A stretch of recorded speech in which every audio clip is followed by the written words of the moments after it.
Hallo und herzlich willkommen zu einer neuen Folge unseres Podcasts auf Deutsch. Ich bin Thomas.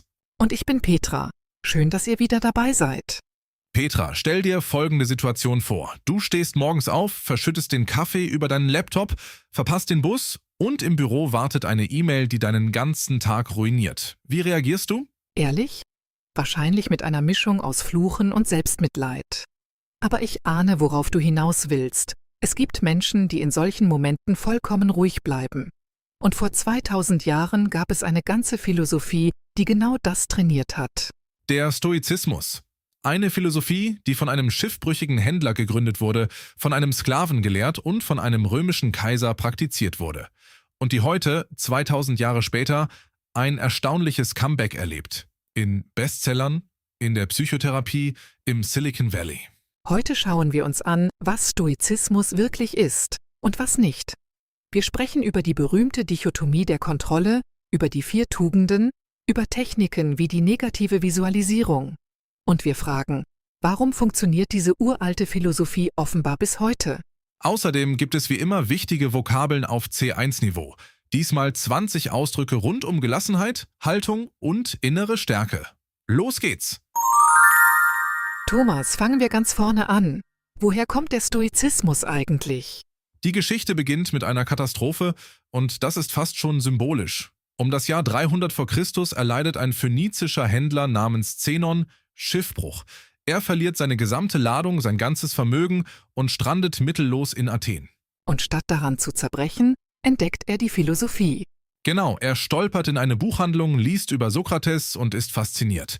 Er beginnt zu studieren und Jahre später gründet er seine eigene Schule. Weil er kein Athener Bürger ist, darf er kein Gebäude besitzen. Also lehrt er in einer öffentlichen Säulenhalle, der Stoa Poikile, der bemalten Halle, daher der Name Stoiker, die Leute von der Säulenhalle. Später soll Zenon gesagt haben, ich machte eine gute Reise, als ich Schiffbruch erlitt. Das ist im Grunde schon das ganze Programm in einem Satz. Die Schule wächst, aber ihre berühmtesten Vertreter kommen erst Jahrhunderte später, und zwar aus dem Römischen Reich. Und hier wird es wirklich interessant, denn die 3 großen römischen Stoiker könnten unterschiedlicher kaum sein. Erzähl. Der erste ist Seneca, einer der reichsten Männer Roms, Berater des Kaisers Nero, Dramatiker, Politiker, ein Mann mitten im Machtzentrum, umgeben von Intrigen und Luxus. Seine Briefe an Lucilius sind bis heute einer der zugänglichsten Einstiege in die stoische Philosophie, praktische Lebensratschläge, geschrieben wie an einen guten Freund. Und er bezahlt seine Nähe zur Macht am Ende mit dem Leben. Nero zwingt ihn im Jahr 65 zum Selbstmord. Die Berichte sagen, er sei dabei bemerkenswert gefasst gewesen. Er hat also nicht nur über Gelassenheit geschrieben. Der zweite ist das komplette Gegenteil. Epiktet, geboren als Sklave in Kleinasien, körperlich behindert, vermutlich durch Misshandlung. Nach seiner Freilassung gründet er eine Philosophenschule. Er selbst hat nie ein Wort aufgeschrieben. Sein Schüler Arrian notierte seine Lehren unter anderem im berühmten Handbüchlein der Moral. Ein Sklave und ein Multimillionär. Und beide kommen zur selben Philosophie. Das allein ist schon ein starkes Argument dafür, dass es hier um etwas Universelles geht. Und der dritte schließt den Kreis, Mark Aurel, römischer Kaiser von 161 bis 180. Der mächtigste Mann der damals bekannten Welt. Nachts in Feldlagern an der Donau zwischen Kriegen und einer Seuche schreibt er Notizen an sich selbst. Nur für sich, nie zur Veröffentlichung gedacht.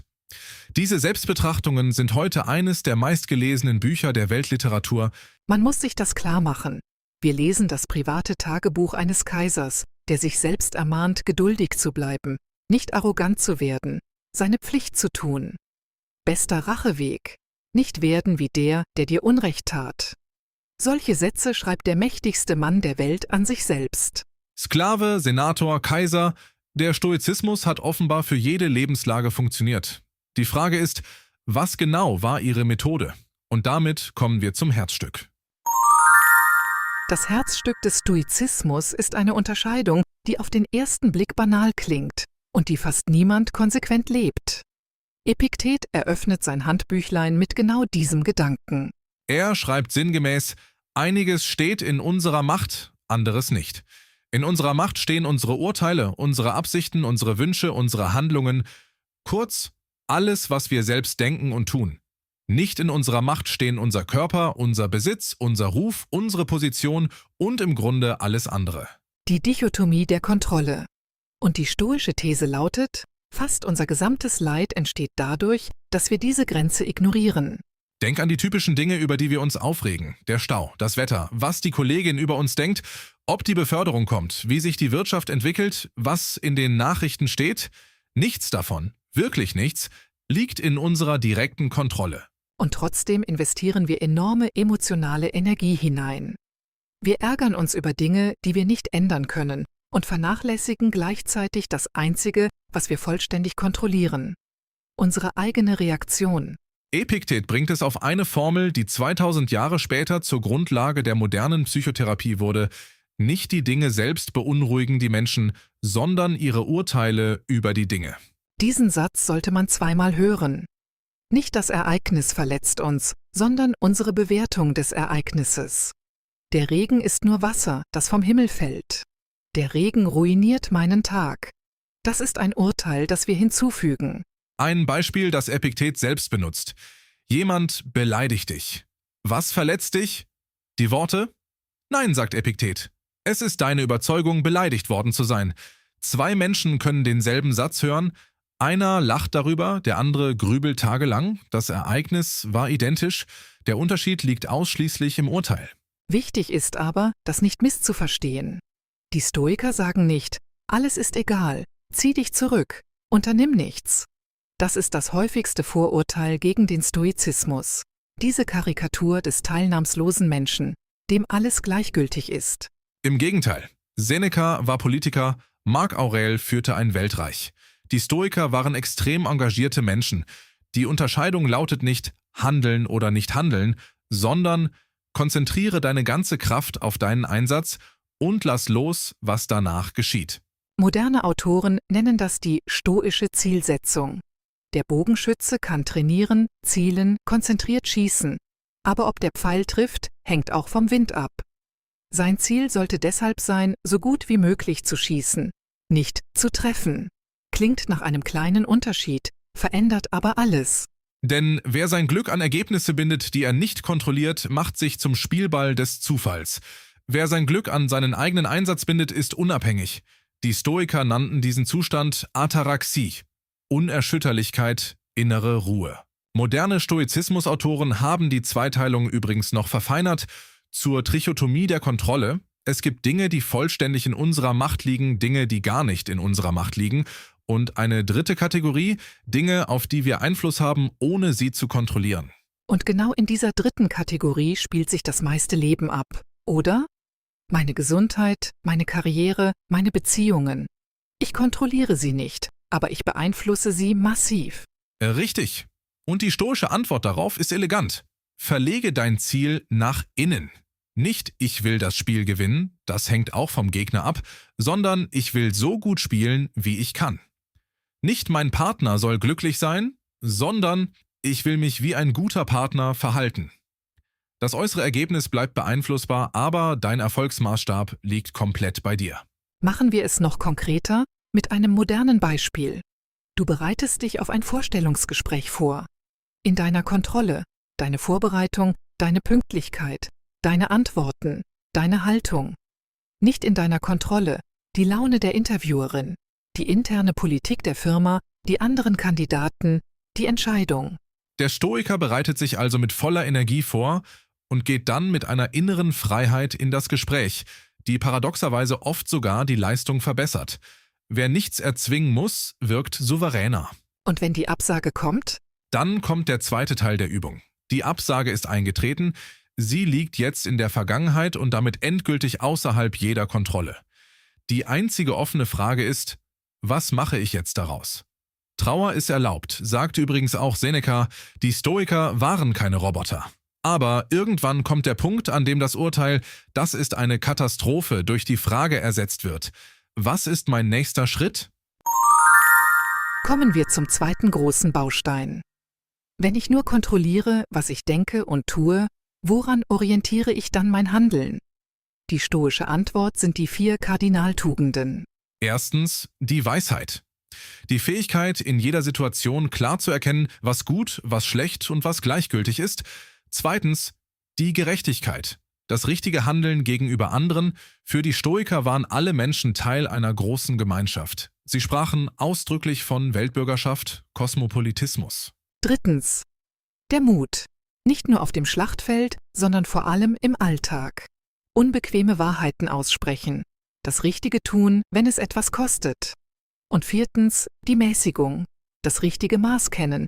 Sich nicht von Gier, Luxus oder Impulsen beherrschen lassen. Das Entscheidende, für die Stoiker sind diese Tugenden das einzige echte Gut. Gesundheit, Geld, Ruf, all das nennen sie bevorzugte Gleichgültigkeiten. Man darf sie gerne haben, sie sind angenehm, aber sie machen dich nicht zu einem besseren Menschen und ihr Verlust macht dich nicht zu einem schlechteren. Das ist ein radikaler Gedanke, wenn man ihn ernst nimmt. Dein Wert als Mensch hängt zu 100% an dem, was du kontrollierst, deinem Charakter, deinen Entscheidungen und zu 0% an deinen Umständen.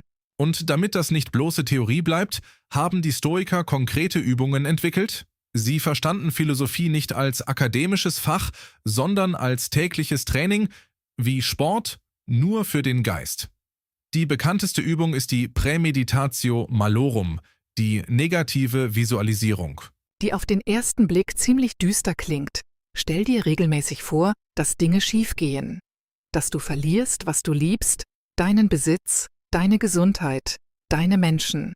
Klingt morbide, bewirkt aber zwei erstaunliche Dinge. Erstens, es nimmt dem Unglück die Wucht der Überraschung. Seneca schreibt, was lange erwartet wurde, trifft sanfter ein. Wer gedanklich durchgespielt hat, dass Pläne scheitern können, wird vom Scheitern nicht überwältigt. Er hat es bereits einmal überlebt, in Gedanken. Und zweitens, und das ist der schönere Effekt, es macht dankbar. Wer sich morgens 30 Sekunden vorstellt, dieses Zuhause, diese Gesundheit, diesen Menschen nicht mehr zu haben, sieht sie beim Frühstück mit anderen Augen. Die negative Visualisierung ist im Kern eine Dankbarkeitsübung. Die Psychologie nennt das heute hedonische Adaptation. Wir gewöhnen uns an alles Gute und nehmen es als selbstverständlich. Die Stoiker haben vor 2000 Jahren ein Werkzeug dagegen entwickelt. Eine zweite Übung, die Sicht von oben. Marc Aurel benutzt sie ständig in seinen Selbstbetrachtungen. Wenn dich etwas aufwühlt, zoome heraus. Sieh dich selbst von oben. Ein Mensch in einer Stadt, die Stadt auf einem Kontinent, der Kontinent auf einem kleinen Planeten im Weltall. Und dann frage, wie groß ist mein Problem jetzt noch? Dazu die Dimension der Zeit. In 100 Jahren wird sich niemand an diese peinliche Situation erinnern und auch an mich nicht. Für Marc Aurel war dieses Memento Mori, dieses Bewusstsein der Vergänglichkeit, kein Grund zur Depression, sondern ein Werkzeug für Prioritäten. Wenn die Zeit begrenzt ist, verschwende sie nicht an Ärger über Kleinigkeiten. Und die dritte Übung schlägt die Brücke zu unserer letzten Folge. Amor Fati, die Liebe zum Schicksal. Wer unsere Nietzsche-Folge gehört hat, kennt den Begriff. Nietzsche hat ihn berühmt gemacht, aber die Haltung dahinter ist urstoisch. Epiktet formuliert es so: Verlange nicht, dass die Dinge geschehen, wie du willst, sondern wolle, dass sie geschehen, wie sie geschehen, und dein Leben wird gut verlaufen. Nicht zähneknirschende Akzeptanz, sondern aktive Bejahung. Diese Situation ist jetzt mein Material. Was baue ich daraus? Die Stoiker hatten dafür ein schönes Bild. Das Leben ist wie ein Hund, der an einen fahrenden Wagen gebunden ist. Der Hund kann sich sträuben und mitgeschleift werden, oder er kann mitlaufen. Der Wagen fährt so oder so. Brutal ehrlich, aber genau das ist der Punkt. Die Realität verhandelt nicht. Die einzige Wahl, die wir haben, ist unsere Haltung zu ihr. Springen wir in die Gegenwart. Der Stoizismus erlebt seit einigen Jahren einen regelrechten Boom. Bestseller, Podcasts, Apps. Warum gerade jetzt? Ich glaube, weil er ein Gegenmittel zu zwei modernen Krankheiten anbietet. Erstens die Reizüberflutung. Nachrichten, soziale Medien, ständige Vergleiche. Wir werden pausenlos mit Dingen konfrontiert, die uns aufregen und die wir nicht kontrollieren können. Die Dichotomie der Kontrolle ist dafür wie gemacht. 90% des Newsfeeds fällt in die Kategorie nicht in meiner Macht. Zweitens, die Fragilität. Wir sind komfortverwöhnt wie keine Generation zuvor und entsprechend schlecht auf Rückschläge vorbereitet. Der Stoizismus ist im Kern ein Resilienztraining. Und er hat die moderne Psychologie nachweislich geprägt. Die kognitive Verhaltenstherapie, heute die am besten erforschte Form der Psychotherapie, geht direkt auf stoische Ideen zurück. Ihr Begründer Albert Ellis zitierte ausdrücklich Epiktets Satz, dass nicht die Dinge uns beunruhigen, sondern unsere Urteile über sie. Das Kernprinzip der Therapie, Gedanken erzeugen Gefühle und Gedanken kann man prüfen und verändern, ist reiner Epiktet. Man sieht das auch daran, wo der Stoizismus heute überall auftaucht. Im Spitzensport zum Beispiel arbeiten Mentaltrainer mit exakt stoischen Prinzipien. Der Tennisspieler kann den letzten Fehler nicht ungeschehen machen, der Punkt ist vorbei, er liegt außerhalb jeder Kontrolle. Trainierbar ist nur die Rückkehr zum nächsten Aufschlag. Im Militär und in der Luftfahrt gehört das gedankliche Durchspielen von Worst-Case-Szenarien, also Prämeditatio Malorum unter anderem Namen, längst zur Standardausbildung. Und in der Startup-Welt ist der Stoizismus fast schon Mode geworden, was allerdings auch seine Schattenseiten hat. Fairerweise sollten wir auch die Kritik erwähnen. Denn es gibt berechtigte Einwände gegen die moderne Stoizismuswelle. Absolut. Der erste, Stoizismus kann als Ausrede missbraucht werden, ungerechte Zustände einfach hinzunehmen. Ändere deine Einstellung ist die falsche Antwort, wenn eigentlich die Umstände geändert werden müssen. Im Job, in Beziehungen, in der Gesellschaft. Die alten Stoiker selbst waren da klarer, Gerechtigkeit ist eine der 4 Tugenden. Wer Missstände sieht und handeln kann, muss handeln.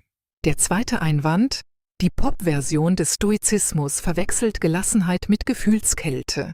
Gefühle unterdrücken, niemals weinen, immer funktionieren. Das ist nicht Stoizismus, das ist emotionale Vermeidung und die ist psychologisch nachweislich schädlich. Seneca selbst schreibt über seine Trauer nach Verlusten. Der stoische Weg ist nicht, Gefühle zu verbieten, sondern die Urteile zu prüfen, die sie erzeugen und am Leben halten. Der dritte Punkt ist eher eine Einordnung. Manches an der antiken Lehre, die Physik, die Kosmologie, das Gottesbild, ist schlicht überholt. Was bleibt, ist die Ethik und die Praxis. Und die hält sich erstaunlich gut. Wie würde ein stoischer Alltag heute ganz praktisch aussehen? Geben wir den Zuhörern etwas Konkretes mit. 3 Dinge. Morgens 2 Minuten Prämeditatio. Was könnte heute schiefgehen und wie will ich reagieren? Marc Aurèle beginnt eine seiner Notizen genauso. Heute werde ich Menschen begegnen, die aufdringlich, undankbar, unverschämt sind. Und dann erinnert er sich, dass er ihnen mit Geduld begegnen will. Tagsüber der Kontrollcheck. Immer wenn du Ärger spürst, eine einzige Frage. Liegt das in meiner Macht? Wenn ja, handle. Wenn nein, atme aus und lass es ziehen. Diese eine Frage ist der halbe Stoizismus. Und abends, die stoische Abendreflexion, die schon Seneca praktiziert hat. 3 Fragen. Was habe ich heute gut gemacht? Wo habe ich gegen meine Prinzipien verstoßen? Was mache ich morgen besser? 5 Minuten, ein Notizbuch.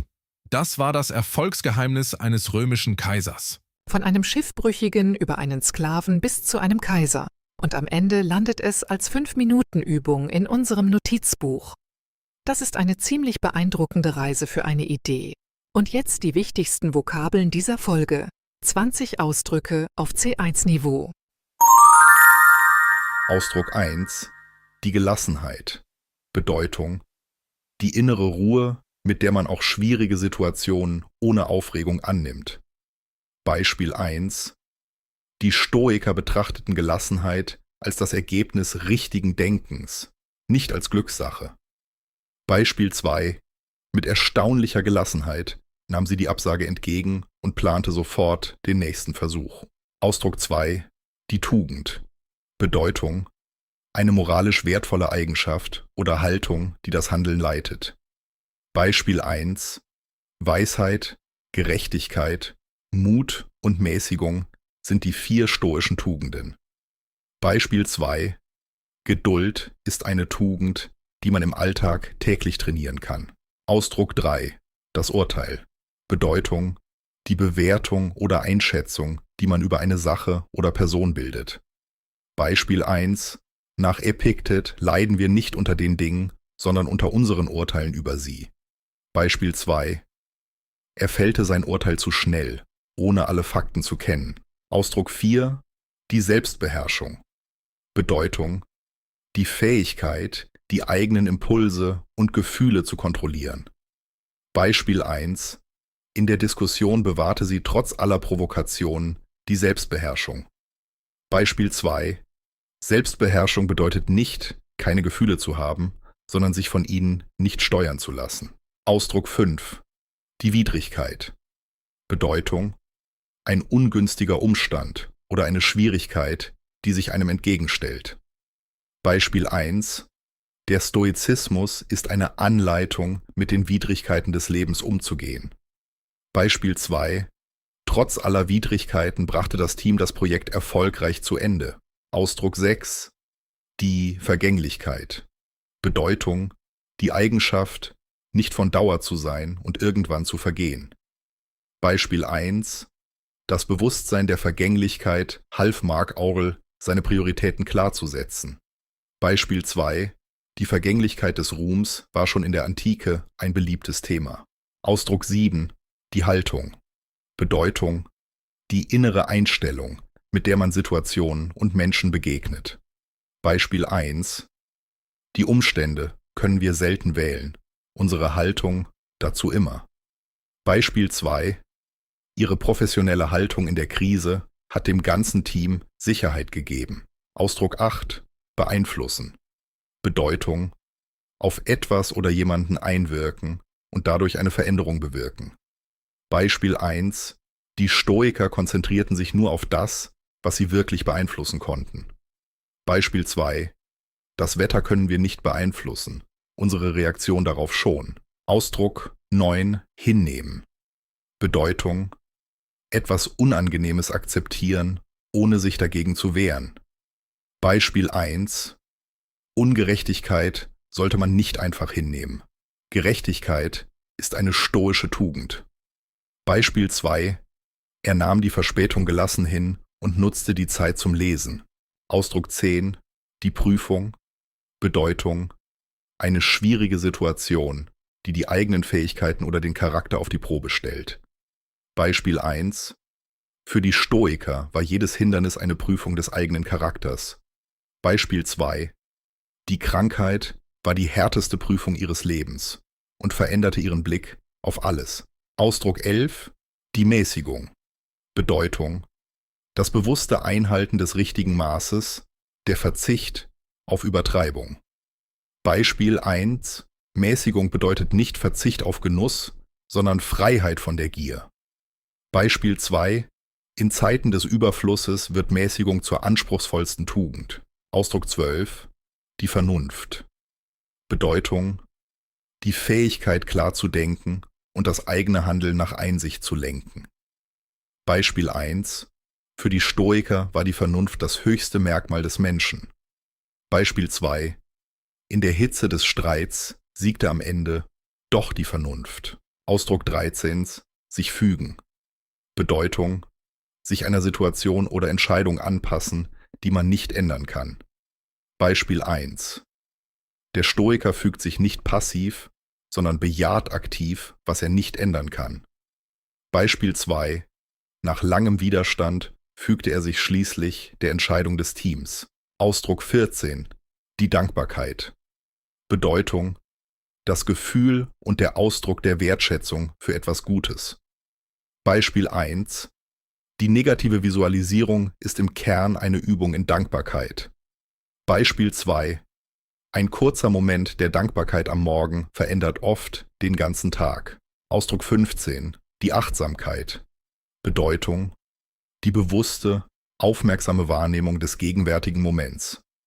Beispiel 1. Marc Aurel übte eine Form von Achtsamkeit, lange bevor der Begriff modern wurde. Beispiel 2. Mit etwas Achtsamkeit bemerkt man den eigenen Ärger, bevor er das Handeln bestimmt. Ausdruck 16. Sich entziehen. Bedeutung: sich dem Zugriff oder der Kontrolle von etwas oder jemandem entziehen. Beispiel 1. Die Meinung anderer Menschen entzieht sich vollständig unserer Kontrolle. Beispiel 2. Er versuchte, sich der Verantwortung zu entziehen. Ohne Erfolg. Ausdruck 17. Bewältigen. Bedeutung: eine schwierige Aufgabe oder Situation erfolgreich meistern. Beispiel 1. Stoische Übungen helfen nachweislich, Stress und Rückschläge besser zu bewältigen. Beispiel 2. Sie bewältigte den Umzug ins Ausland ganz allein. Eine enorme Leistung. Ausdruck 18. Die Genügsamkeit. Bedeutung: die Zufriedenheit mit wenigem. Die Unabhängigkeit von Luxus und Überfluss. Beispiel 1.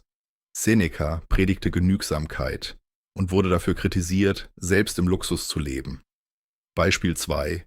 Ihre Genügsamkeit machte sie unabhängig von jedem Statusdenken. Ausdruck 19. Innehalten. Bedeutung: kurz anhalten und nachdenken, bevor man weitermacht oder reagiert. Beispiel 1. Zwischen Reiz und Reaktion innezuhalten. Genau das trainiert der Stoizismus.